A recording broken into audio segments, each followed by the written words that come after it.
Thank you, Mr. President, ladies and gentlemen of the Senate. It is indeed my distinct honor and pleasure to be before you today to introduce our chaplain of the day, the Reverend George W. Levitt, Jr. Pastor Levitt is a dear friend of mine, and he is here with another group of individuals who are dear to me as well. This morning, we're celebrating our 5th annual legislative breakfast briefing for our clergy in District 43. I'm honored to have all of those clergy with us, and I will ask that you would all stand at this time. George W. Levitt, Jr. was born and raised in Conyers, Georgia. He is the son of the late George Levitt, Sr. and Mrs. Barbara Levitt. He is the owner and operator, along with his siblings, of the Levitt & Sons Funeral Home in Conyers, Georgia. He is a graduate of Rockdale High School in the class of 1988 and a graduate of Gupton Jones Mortuary Science. Pastor Levitt was called into the ministry in 1989. He is currently the senior pastor at the Crawfordville Baptist Church in Conyers, Georgia, where he has served since 2008. He is an associate pastor at Evergreen Baptist Church and has also served as associate pastor at Temple AME Church in Conyers, as well as Old Pleasant Hill Church in Conyers. He is married to Tequila. They have 5 precious children: Jordan, Imani, William, Deontay, and Taylor. I'm honored to be the recipient in 2008 of the George W. Levitt Sr. Community and Leadership Award. They are truly pillars of our community in Rockdale County.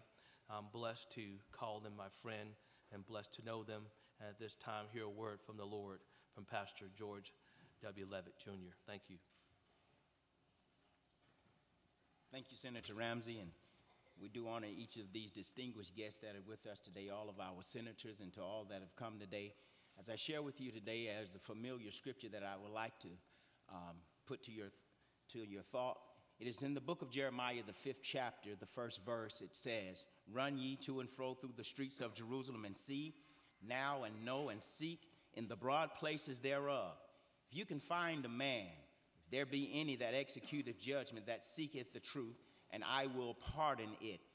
As I was meditating upon that passage of scripture, I began to think about my role as a minister and wonder, if I searched the streets or searched the churches of Georgia, could we find the man that executeth judgment, one that seeks after the truth, one that displays the character of righteousness? I also began to think, if I searched the Senate Hall and the House of Representatives, could we find that man that really seeks after righteousness, that executeth judgment according to the word of the Lord? And as I thought about it, I thought about 22 years ago when I began to preach the gospel. There are 3 words of admonition that was given unto me, and that first word of admonition was, do what is right. And that somebody said, if you do what is right, right will always follow you. If you do what is right, your reputation will do one or 2 things. It will either precede you or it will follow you. So let me encourage each of us today. Let us do what is right when it comes to the people of Georgia, when it comes to the congregation that we stand, that we preach before every Sunday. The second word that was given to me was be willing to stand alone. I know that many times we make decisions that are hard and sometimes that are not popular to everyone, but we have to be willing to stand alone. I think about the lion, and when he's going into the jungle, many times the lion stands alone. there's a herd of lionesses. They herd together, but the lion usually stands alone. Let me encourage you, be the lion of the state of Georgia. Be the lion of your congregation. When it comes to righteousness, be willing to stand alone. And the third admonition that was given to me, don't lose your way. And I often wondered what it meant not to lose your way, and when I became older, I realized it. When I started preaching, there were other preachers that started with me, and they were more skilled than I was, and they were more popular. And when fame came, when notoriety came, when great sums of money came, somebody told me that they lost their way. I began to investigate what it means to lose your way. Well, when they began preaching, their motive was for the people. Their motive was to do what is right. Their motive was to honor God in all that they did. But as fame came, their motive changed. Their motive became money. Their motive became notoriety. Their motive became selfish ambitions. So I'm here to say to you today, don't lose your way.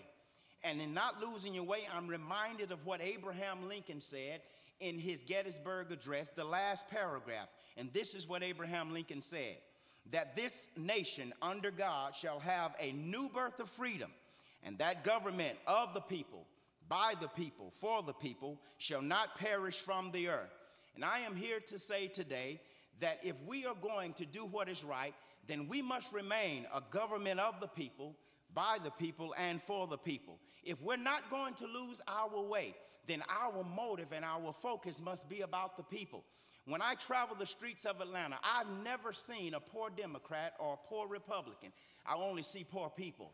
When I travel to other countries and I see things and see poverty, I don't see homeless Republicans or homeless Democrats. I only see homeless men and women.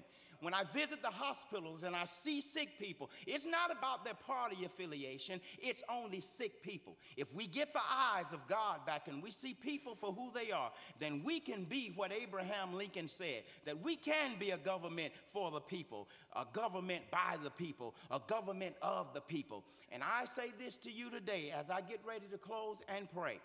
If we continue to be a government for the people, of the people, and by the people, then we will be a great city. If we do that, then Georgia can be a great state. If we do that, then this nation can be a great nation again. So let's remember, do what is right.